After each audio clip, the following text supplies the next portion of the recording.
তো নমস্কার বন্ধুরা, কেমন আছো সবাই? আমার চ্যানেলে তোমাদের স্বাগত জানাই। তো আজকে আমি বানাবো এঁচোড়ের ডালনা খুব সহজে। এখানে আমি এঁচোড় আর 2 পিস আলু কেটে একটু হলুদ আর নুন দিয়ে একটু বয়েল করে নিয়েছি আধা। তো এখন কড়াইতে আমি তেল দিয়ে দিয়েছি, একটা শুকনো লঙ্কা আর একটা তেজপাতা। তো এখানে আছে আমার পেঁয়াজ, আদা, রসুন, একটু সর্ষে বাটা। এই মশলাটা আমি এখন এখানে দিয়ে দেব।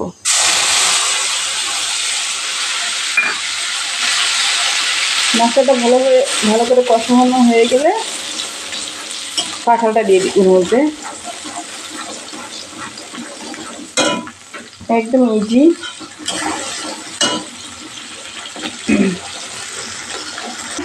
দেখো আমার মশলাটা কষে যাচ্ছে। এখন এখানে আমি একটু লবণ দেব, 1 চামচ মতো। টেস্ট অনুযায়ী দিতে হবে।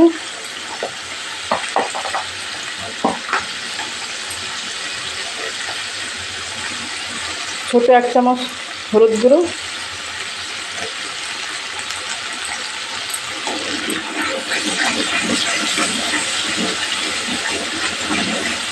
মশলাটা আমি ভালো করে কষিয়ে নেব।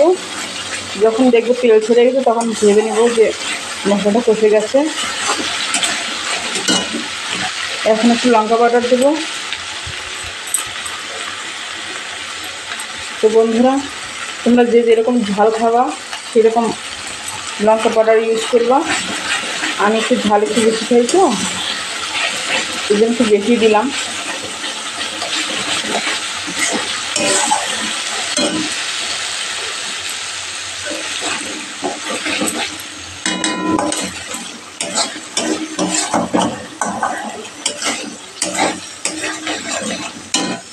এরকম হয়েছে আমার মশলাটা। আর একটু মশলাটা কষবে।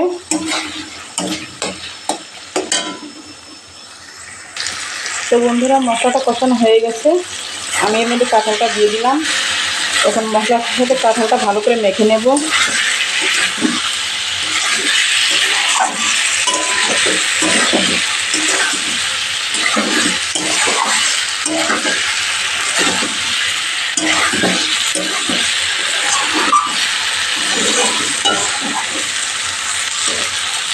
এরকমভাবে রান্না করে একদিন খেয়ে দেখবা,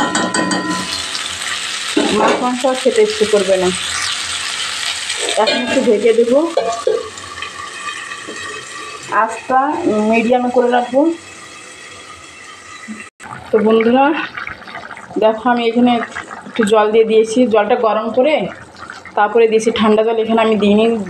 গরম জল দিলে সবজির টেস্ট আলাদা হয়, একটু ভালো লাগে খেতে। এর জন্য আমি এখানে গরম জল অ্যাড করেছি। তো বন্ধুরা, এখানে আমি একটু জিরা পাউডার দিয়েছি। আমি তো বাটা মশলা খাই, শিলনোড়ায় বেটে এখানে দিয়ে দিয়েছি। এখন একটু গরম মশলা আর ঘি অ্যাড করবো। এখানে একটু গরম মশলা দিয়েছি,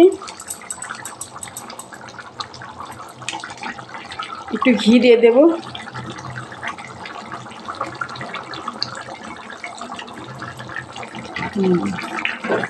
ঘি, নিরামিষ তরকারিতে ঘি দিলে ফ্লেভারটা দারুণ আসে।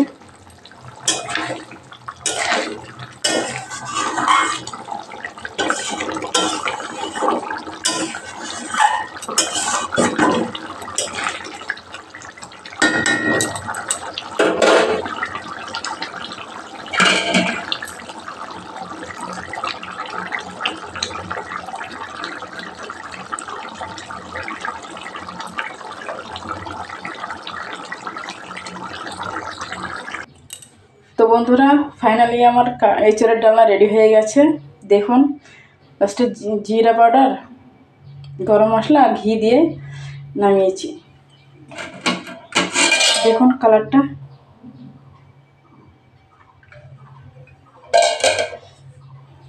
এরপর দেখা হচ্ছে নেক্সট ভিডিওতে। বাই।